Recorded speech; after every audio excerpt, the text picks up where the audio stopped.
The following program is a presentation of Jez Sports.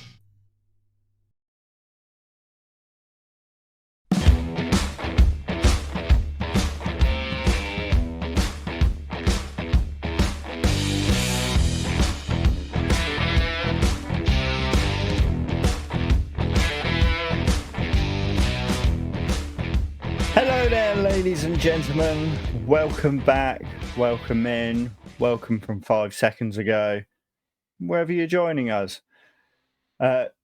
Today, we are looking at NXT Gold Rush, all goldy, all sparkly. Didn't have this on it, though. My name is Dan, joined by Jez. How you doing, Jez? I am all right. Better now that we took that little comfort break in between, because otherwise I probably would have burst by the end of this. Wet yourself. After an hour and 10 minutes of discussing AEW, discussing 2 weeks of NXT would probably have been a challenge on a full bladder, let's say. So, yeah. But on that note, we will pretty much just crack straight into this. We did all the pleasantries in the last one and talked about bunnies and stuff. We don't need to do that again.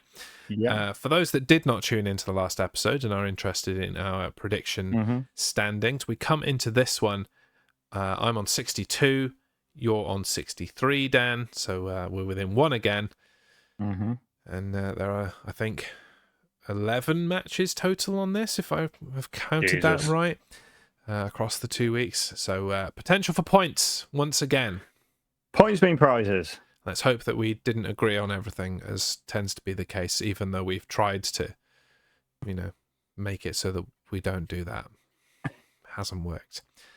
Opening contest of week 1, NXT Gold Rush. NXT North American Championship, Wes Lee versus Tyler Bate, with Mustafa Ali as a special guest referee. You can go first. Feeling generous. Oh, thanks. Usual quickness of Lee. I don't know whether it's a pro or con, but Mustafa, over the top reactions. I don't know if you noticed how over the top he was. Like, even more so. Me? What did I do? I didn't do anything. Yeah, or even when they're hitting each other, he's really reacting like a mother just seeing their child getting he's punched Aubrey in the Edwards face. officially in AEW. That's the one. Yeah. And then Mustafa trying to get Lee back in and slapping him.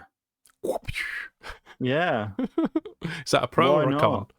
That's a pro, because I thought, get in there.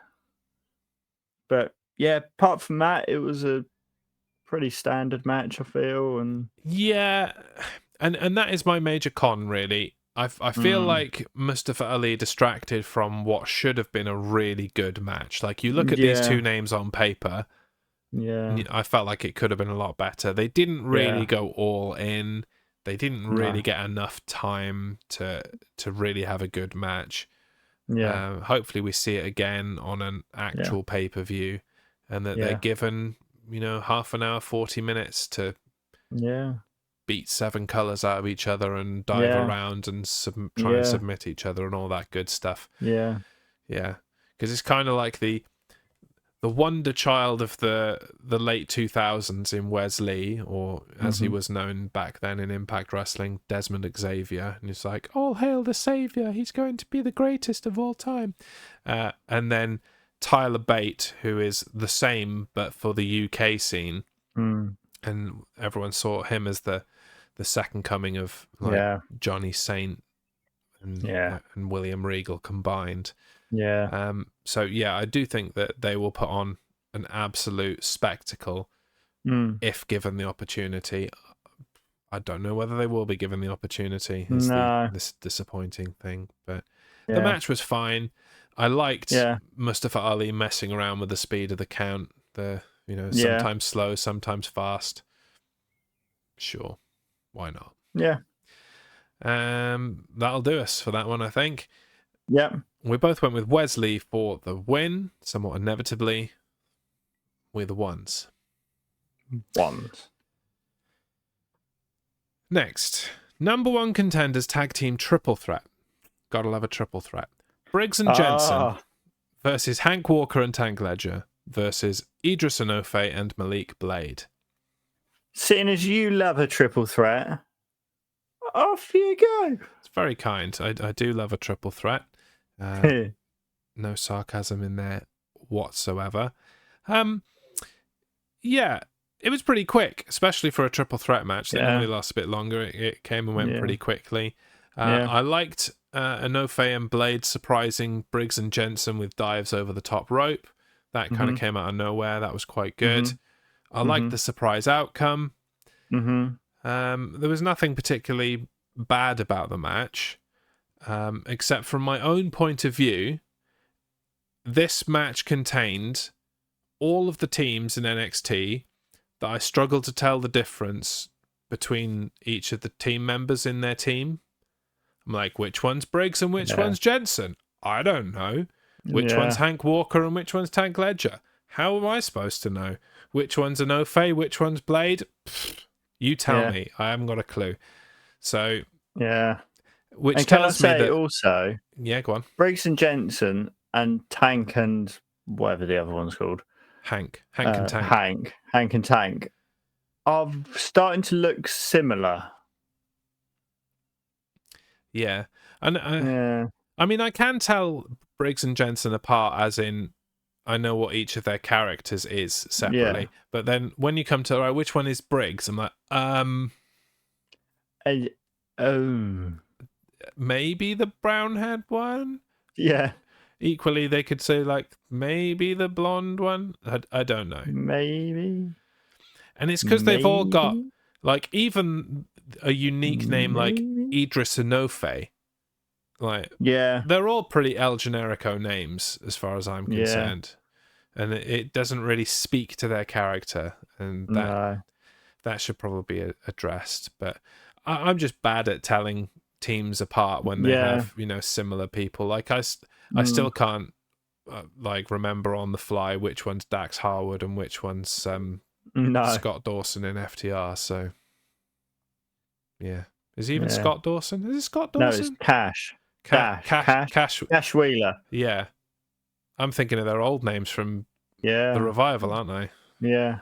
And again, I couldn't tell you their names back then either. So that says it all. Yeah.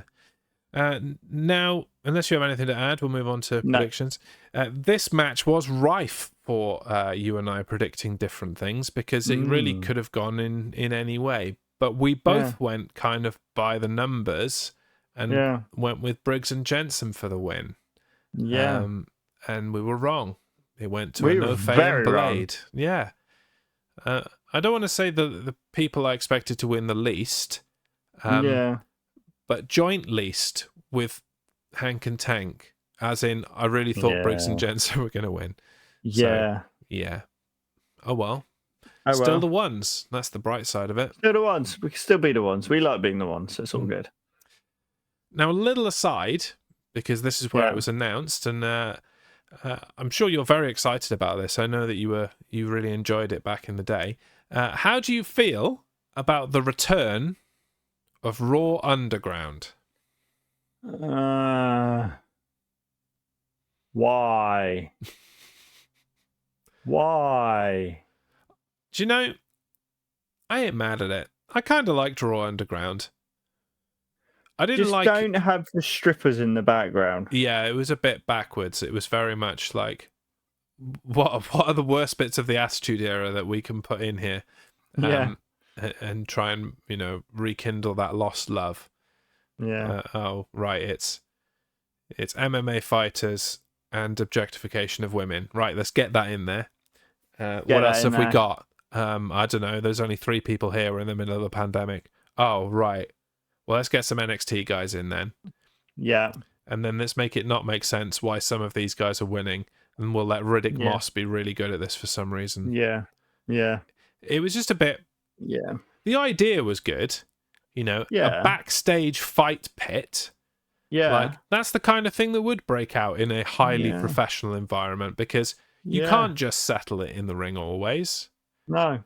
Sometimes it's going to lead to all-out brawl in the Overflow. back. So it makes sense that it would exist.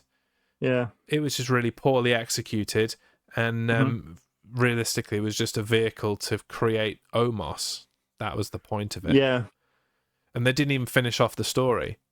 Like, I'm sure the idea was that eventually Omos, as the bouncer, would have enough and step in there and annihilate everyone, and he'd be like, that's the end of Raw Underground because Omos is the king of it, or whatever he was called at the time. He wasn't even Omos back then. Yeah. But, as far as, pandemic era wrestling goes, it was pretty early on. Yeah. Within the, the first bit. Yeah. Like, when we were really struggling because there was no crowd, and it was just really basically spinning silence. the wheels. Yeah. So I'm intrigued how they're going to make it work in the performance center, whether it's going to be in a backstagey kind of bit, or whether they're just going to take the ropes out of the ring and it's going to be in the main NXT arena. Like, guess we'll find out on the 4th of July edition of NXT, that they've promoted a lot more than this special Gold Rush edition that's gone over 2 weeks. Weird. Yeah. So there you go. It merited discussion. Yeah. Next up, as the birds chirp away in the background, I hope you're liking the nature accompaniment. Whether you've tuned in for the wrestling or the Attenborough-style noises, you are welcome here on the Main Event Podcast. Here we are. And here we have the native Osprey. Outside of his New Japan environment, instead sitting in a tree outside Dan's house, being a loud, noisy git. Yes. You can hear his tackers from here. Jesus Christ, you just said that. Moving on. Cora Jade versus Dana Brooke. That's a much better thing to do than pretend to be Attenborough. Flipping egg. And it's your turn. No. Thank you so much for graciously letting me have the triple threat. You can have this one. No. No. No. But it's Dana Brooke. Dan, she works so hard, mate. I don't give a toss. Quite frankly, she can do one. She works so hard. She can do one, mate. Yeah. But she works hard. Yeah, but she can still do one. She's got no wrestling ability and she's crap on the mic, but she works so hard, Dan. Yeah, but she can still do one. Did you like anything about this match? Not really. I do think it's just there. Initially, and I do mean initially, Dana Brooke sold the knee injury quite well. Yeah. After that fact, no, she lost it. No. I also liked Cora Jade posing on the apron while they were putting Dana Brooke on the stretcher. Yeah. Just enjoying life as she was being taken away. What I didn't like all the way through the commercial break, and then when it came out of the commercial break, is just Dana Brooke shouting "shut up" at her as she was winding her up on the stretcher. I'm like, what are you, 10? Is that all you've got? Yeah. Like, she's seriously injured you, threatened your career, is still chirping in your face, and the best you've got is shut up, and just in increasing loudness. Really? Just like, take her away. You suck, girl. Honestly, what is this? Yeah. I hate that she works so hard. Stuff. I'm like, they all do. They're in the WWE. Yeah. They all work hard, or they wouldn't be there. Like, why are we excusing that she's been doing this for years and hasn't improved? Why are we doing that? She needs to be let go. Like, it's not. We haven't even really got the excuse of she's super fit. She's fine. Yeah, she's all right. But people like who got away with it in the past based on their looks. A, that era has gone, and B, I just, why is she still employed as people around her are released left, right, and centre? When all that massive chunk of people were released right at the end of the Thunderdome era, like Keith Lee and Yeah. Karrion Kross and that round, Adam Cole, all of the top quality guys from NXT that were released, and Dana Brooke kept her job. Seriously, like, there's your budget cut right there. God damn. Have you finished? And the crowd didn't care about Dana. Like, she was supposed to be the Nobody baby cared. face. They were cheering for Cora Jade, who is probably one of the biggest heels in NXT at the moment. Despite having an injured knee, Dana Brooke jumped off the stretcher with no issue. That was great. Good job there. Yeah. And the referee didn't stop the match when Dana Brooke was put on a stretcher and was being taken away. At that point, you didn't feel it appropriate to ring the bell? No. Yeah, that's realistic, isn't it? Yeah. Jesus H. Christ. Technically, that match is still going on now. Yeah, it's a bit like Maven's entry in the 2001 Royal Rumble. He still hasn't been eliminated yet. Yeah. There's another one as well. I think it's Michael McGillicuddy. I do believe he hasn't been eliminated from a Royal Rumble circa mid-2010s. Yeah. There are a few matches still going on. One day. You never know. One day. Yeah. God. Just no. Like, I don't like to poo-poo on wrestling talent. I really don't, because I respect what each of them do. But it's how long are you going to give her a chance when she hasn't improved? She just hasn't improved. Yeah. Yes, she was brought up from NXT too soon, and that wasn't her fault, and she should have really been there a lot longer. But no, it's been years since then, and she hasn't improved a dot since she came up to the main roster. So, just no, off you go. Get someone else in to fill that roster spot. Does my head in. Yeah. Anything to add? No. Need a good drink. Need something vastly stiffer than that after that. We both went with Cora Jade for the win. What a surprise. So we go to 2. A thank you. A thank you. I can't even enjoy it. Next match. And yes, I had to Google what these names were. Valentina Feroz and Yulisa Leon, probably, versus Meta 4, Jakarta Jackson and Lash Legend. First off, I'm disappointed that they didn't go with my name from the last episode. I won't repeat it because it was slightly derogatory, but missed opportunity. Is it my turn? Yeah. Okay, great. I'm done. So am I. Moving on. Yeah. We both got it right. We both got it right. So 3. With 3. Okay. Right. The only bright spot about this is that I got to laugh at Noam Dar's misfortunes. That's it. Yeah. Okay. Right. Next then. Yeah, and this was the main event of night 1. Yeah. Like, it isn't even like we just did the matches that we predicted. No, we did all the matches, and there weren't that many of them, even though it was an hour and a half show without adverts. 2 hours with. Yeah. But the main event was decent enough. WWE World Heavyweight Championship. Seth Rollins versus Bron Breakker. And, seeing as you didn't have a good one for the last match, do you want to take this one? Oh, thank you. That's very kind of you. I was going to offer that to you because we can actually talk about this one because it had positives and negatives. Not just me ranting about Dana Brooke. Right. What do you want first? Positive or negative? Let's go for pros because I feel like we need something to build ourselves up after all the Dana Brooke stuff. Okay. I'm going to run this through like a list because it's just a list of cool stuff, basically. Yep. It wasn't, match of the year, but it was decent enough. Yeah. I liked Seth Rollins winding up Bron Breakker. Yeah.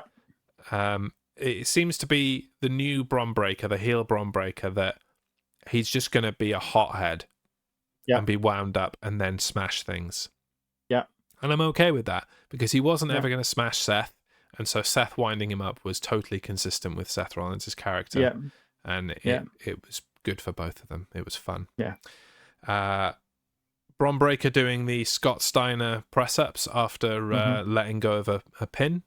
Good to see he's worked that into his repertoire now. Yeah. The frog splash from the turnbuckle to the announce table by Rollins. Yeah. Not the first time he's done it. Won't be the last, but still looks good every time. The big crash and burn from the dodged frog splash. Yeah. It looked dirty. Yeah. I'm not sure if this is a pro or a con. It's probably a pro. Bron Breakker is very ready for the main roster. Yeah. Should not be on NXT anymore. He's being wasted down there. And the Finn Balor attack at the end. Because not only did we get the return of Seth Rollins to NXT, but we got the return, or the re-return, because he already did a return of Finn Balor. Yeah. Decent enough. Yeah. Even my cons aren't really that conny. Yeah. Yeah. Go on then. So I did get my wish in the same kind of vein in the next one. But I kind of wanted Seth Rollins to come out to his old NXT entrance music and swing the World Heavyweight title around his head. I want an event that is an NXT throwback event, and all of the old guys come back and they use their old music and they set it up like, like it was in Full Sail, and it looks the same, and it's just NXT takeover classic, or I don't know. Yeah. Whatever you want to call it. I'm not coming up with a name. I'm just giving you the idea. And and they all come out to their old music, and they fight old opponents, or they fight new opponents who, come out to their current stuff. But, you bring in some people that aren't there anymore and have a fun time. Yeah. So, I wanted Seth Rollins and his old music. It was never going to happen. They enjoy having the crowd chant along too much. Wow. Next, there were too many commercials, which sounds like a strange thing to say. It was a TV show and there are always commercials. I just feel like they timed them badly. Yes. You have some control to an extent of when the commercials take place. And it felt like we had commercial, 2 minutes, commercial. I'm like, why? We barely spent any actual time in the match. It was pretty much just commercials for the entire main event. And it wound me up more than it should have. And then the age-old Bron Breakker kicking out of the pedigree and Seth Rollins kicking out of the spear. Yeah. Is nothing sacred, Daniel? No, it's not. Stop kicking out of finishers. Anything to add from you? Oh, you've changed receptacle. I've got a cup of tea. Oh, there you go. We worried that certain members of our community in the chat would think you an alcoholic if you went and got another pint of vodka. He's got some more vodka. It's all right then. No, I've switched to gin. Oh, okay. Ugh. Gin. Ugh. I'd accept Bacardi. White rum. I'm not keen on Bacardi. Yeah. Makes me sick. Did you have anything to add to this match, or no? No? All right, then back to your vodka. And we got this one right. Both predicted Seth Rollins for the win. Again, fairly inevitably. It would have been some big boy balls if they'd have given Bron Breakker the world title and just sent him up to Raw as the world champion. But they didn't have the balls. If they didn't have the balls to have Drew McIntyre beat Roman Reigns at Clash at the Castle, they don't have the balls to do this. If they didn't have the balls to have Sami Zayn beat Roman Reigns at Elimination Chamber, they don't have the balls to do this. If they didn't have the balls for Cody Rhodes to beat Roman Reigns at WrestleMania, they don't have the balls to do this. TLDR, they don't have the balls, but it would have been awesome. You done? I think so. Okay. Need a drink now. So what's our scores now? Is it 4? It is 4. Yeah. Cool. Sorry, I got distracted by balls. Moving on. It is now week 2 of NXT Gold Rush, and the opening contest of the second week is for the NXT Women's Championship. Tiffany Stratton versus Thea Hale. Definitely your turn now. Oh, great. Uh, Gulak being distracting. Good or bad? Kind of more like just unnecessary. Just it doesn't need to happen. Yeah. Unfortunately, we know Thea Hale wasn't going to win. Just let those two have a good match. I liked that Thea Hale didn't lose clean in that sense, Yeah. because it sets up a potential rematch in the future. Mm. But yeah, I found the whole Gulak and Dempsey thing really clunky. Yeah. I don't think it was not I'm an kind addition. of done with the Gulak Dempsey part of Chase U. I think they need to be off doing something else. You Yeah. know? Yeah, I mean, it's basically Gulak's old stable from Evolve. I can't even remember what they were called. I don't think they had a particularly good name, to be fair. But it's like, Oh. I think they were called Catch. And it's based on, like, catch wrestling, like, which is, catch is catch can wrestling. I'm pretty sure they were Yeah. called Catch. And it's basically that Great. stable, but with less people and not as much effectiveness. Yeah. It's like Imperium, but more about technical wrestling. Yeah. The technical wrestling is sacred, and all that Imperium kind of stuff. I couldn't get my hands behind my back to stand at ease. Yeah, and it needs to be separate from Chase U. You're right. Yeah. I'm kind of done with Yeah. Chase U as well, though. Yeah. Chase U's kind of. I reckon Thea Hale needs to go off on her own. Do something on her own. Just keep the same character, really, because she's just. I think she's quite funny, really, when she She's does off it. the wall. Yeah. Yeah, so I think she'd be great just going off on her own and just going a bit mental on people. Slight You know. aside, my wife Hmm. can't stand Thea Hale. Really? Yeah, just does not find her character realistic in any kind of way. Just finds her I love her. I totally think she's over the brilliant. top. And she's like, nobody in the real world would ever act this way. I'm like, Well, I think they would, to be honest. yeah, Mm, yeah, yeah. yeah, But yeah, Thea Hale is definitely, the next kind of generation, I yeah, think. yeah. 'Cause she's only 19, isn't she? Oh, So absolutely. Yeah.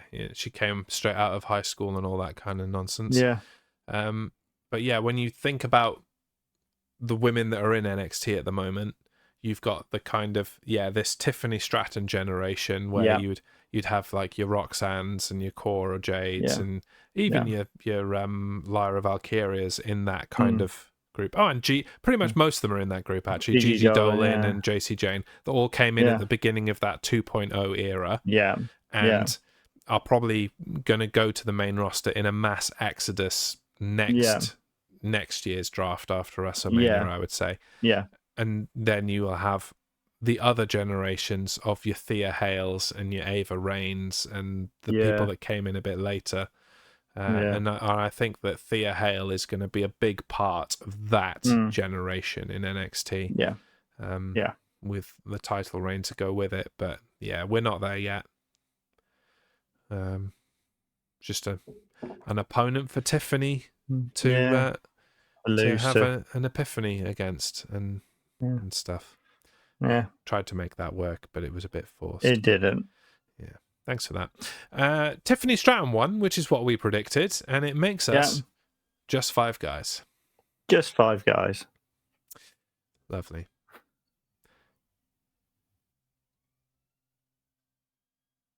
Don't know if you can hear the sirens. No. Yeah, there are very loud sirens very close. What have you done? I haven't done anything, but I'm surprised they're not coming through the microphone. Like, it does sound like it's right outside my house. What have you done? Stop now. They probably died, whoever it was. Okay. NXT Tag Team Championships. Gallus versus Idris Enofe and Malik Blade. You can go this. Yeah, there's a kind of theme running through all of this. It's these were matches. They happened. The only thing I liked about this was Stack's shoulder tackle into the steps at the end. Yeah. And I have one con, otherwise it was just totally meh. Idris Enofe botching the move on Coffey's back. Just sweated off, basically. At least he didn't just try and do it immediately straight away. I hate that even more, so fair play. But this was a match that happened, and I've got nothing to say about it. No, neither do I. Right. We both went for Gallus for the win. And that takes us to Surprise. Detroit, Michigan. Yeah. Motor City. Right there. Okay. Probably the highlight of week 2. Yeah. NXT Heritage Cup. Nathan Fraser versus Dragon Lee. Your turn. Probably got more to say than the last match, so you've caught the win here, really. I think these two are good together, working together. They do seem to bring out quite a lot in each other. It wasn't amazing, but it was fine.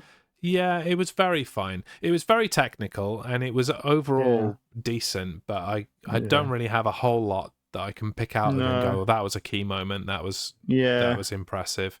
The overhead launch of Dragon Lee into the turnbuckles by Fraser is literally the only thing that I've picked out as being a highlight, really. And the ending was crap, frankly. I appreciate that the ref didn't count when the shoulders went down. I like that. Not every referee will do that, but they didn't adjust to that very well and just kind of rolled up and rolled back again. And great. That was the deciding fall in an important match. Thanks for that. Bit weird. Yeah, but there you go. Decent, but also meh at the same time. Yeah. And predictions. We differed. Oh, did you go for Fraser? I did go for Nathan Fraser. Yeah. And again, a theme of not only this episode but the last episode. I didn't feel like they had the balls to put the Heritage Cup on Dragon Lee. To be honest with you, I thought they did. Nathan Fraser is Shawn Michaels' boy. I think he sees a lot of himself in Nathan Fraser, and he's going to push him to the moon. So, just giving you help next time. Always bet on Nathan Fraser, but there you go. Which means I move to 7. That's 6. That's 7. There you go. And you stay on 6. I'll stay in Motor City. Apparently, it's a city on the rise. So, and the housing is cheap. Right. Oh boy, Gigi Dolan versus Kiana James. Go on then. If we're talking about the match itself, I am done. I've said everything I need to say. So am I. I did like the pouring of the paint on Gigi Dolan after the match. Yeah. But that was literally the only thing. And the match went so quickly. I'm like, oh, that happened, did it? There was a thing there. Not only was it a match that happened, it was a match that happened before I even realised it had started and finished. Like, whoomp, off it went. Whoomp. Bada bing, bada boom. So, we both went for Gigi Dolan, as was inevitable. Takes me to 8. Takes you to 7. You can still keep your property in Detroit, but you're also somewhere else on the other side of Michigan. Main event. Yeah. And I feel like we can't blast through this event quick enough. Do you want to talk about the main thing on this? What, the schism thing? No. What then? In this match. Oh, the thing that I wanted to happen in the last main event. I will, yes, yeah. Let me just introduce it first. NXT Championship, Carmelo Hayes versus Baron Corbin. And yes, Go. I do want to talk about it because, again, who was calling for this months ago? You. This guy. Who's got two thumbs and wanted Baron Corbin to have his Lone Wolf entrance back? This guy. And it was not everything I was hoping for. No. But it was a modern twist on his Lone Wolf entrance that I hope and really believe that they're going to stick with. Yeah. I say I really believe it, but I've been burned before. Yeah. But yeah, it was good to see, and I loved the spotlights coming in to then reveal him, because obviously previously it was individual spotlights that he would step forward into. They don't have the space for that now, and they used to cock it up all the time anyway. So this was a nice kind of compromise, dark, and then the spotlights go, and then they turn red, and then it was good. I enjoyed it. Wasn't a whole much else to enjoy, so I'm glad that they did that. I did like, in a very Athena kind of way, Baron Corbin looking into the camera and smiling at the pain that he's inflicted. You know, it looked like he was enjoying himself, and that was good. And I liked how dominant he was throughout the match. He was probably the most credible threat to the championship that Carmelo Hayes has had so far, which is saying something, being that he's faced Bron Breakker, who we've already mentioned is main roster ready. Yeah. But then it was just too quick a turnaround for Carmelo. It was like, I'm being dominated, I'm in real trouble here. Oh no, I won. Cool. Yeah. And it... Yeah. And again, I'm like, they don't have the balls to put the belt on Baron Corbin. No. They should, and it would be fun, but they don't have the balls to do it. No. So, there you go. There you go. And because they don't have the balls, that's why we both predicted Carmelo Hayes to win. What a surprise. Up one final point apiece to end this show. Takes me to 9. Takes you to 8. Or West Side. And that does mean that I finish once again 1 point ahead of you, which means the scores on the doors no longer forbidden. The scores on the allowed doors are me 71, you 71. Oh, we are once again tied. Ooh. Which is both a blessing and a curse. Because do you remember what happened? Was it last quarter or the quarter before? I think it was the quarter before. Where we literally ended the quarter tied. And I'm like, now what? Yeah. Yeah. It was the quarter before because we carried it beyond Royal Rumble all the way to WrestleMania, didn't we? Yeah. Yeah. So one of us needs to pull our finger out, and it's not you.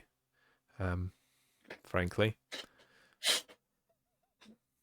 Before we go on to what is next and where I will be picking up much pointage and you will not be, let's give this show a rating. It's a word, pointage, deal with it. On this night, Dan, I ask you to give me a rating out of 5 Lone Wolf entrances for NXT Gold Rush. Nice. Well, there wasn't much else that was a key highlight, so I went with Lone Wolf entrances. Could have been paint pots. Could have been paint pots.